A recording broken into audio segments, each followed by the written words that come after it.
Pasca putusan vonis bebas terdakwa Kades Pian Raya Kota Lubuk Linggau terpilih Dedi Irama terkait kasus pembunuhan mantan Kepala Desa Pian Raya Edi Chandra alias Edi Enjoy, keluarga korban melakukan aksi demo di depan kantor Pengadilan Negeri Kelas 1B Kota Lubuk Linggau.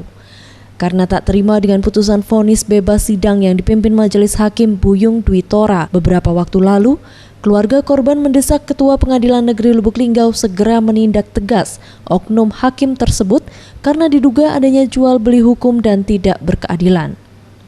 Aksi demo para keluarga korban ini pun langsung diterima Ketua Pengadilan Negeri Lubuk Linggau Puji Harian, di mana ia berjanji jika para majelis hakim yang mengadili kasus tersebut melakukan kesalahan dan terbukti, maka ia siap mengundurkan diri sebagai pimpinan tertinggi di Pengadilan Negeri Lubuk Linggau.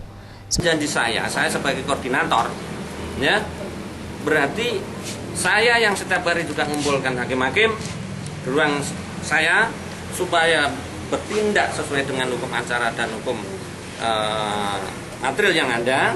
Kalaupun ternyata masih ada hal-hal yang demikian, saya sebagai pimpinan secara moralitas, ya, tanpa diminta, saya akan mengundurkan diri dari jabatan saya sebagai Ketua Pengadilan. Sementara itu, istri korban mengaku dalam putusan bebas kasus pembunuhan yang menimpa suaminya sangat tidak berkeadilan, sehingga ia bersama kuasa hukumnya tidak terima vonis tersebut dan telah mengajukan banding.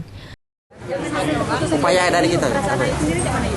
Ya, aku merasa tidak puas, ya, kita merasa tidak dapat keadilan sama sekali di sini. Jadi saya di sini mau menuntut keadilan sebatas kemampuan kami keluarga besar ini, sebisa mungkin kami berupaya berusaha untuk mendapatkan keadilan. Dan ini sementara ini kami sudah mengajukan kasasi hari Kamis kemarin. Ferry Setiawan, Sriwijaya TV.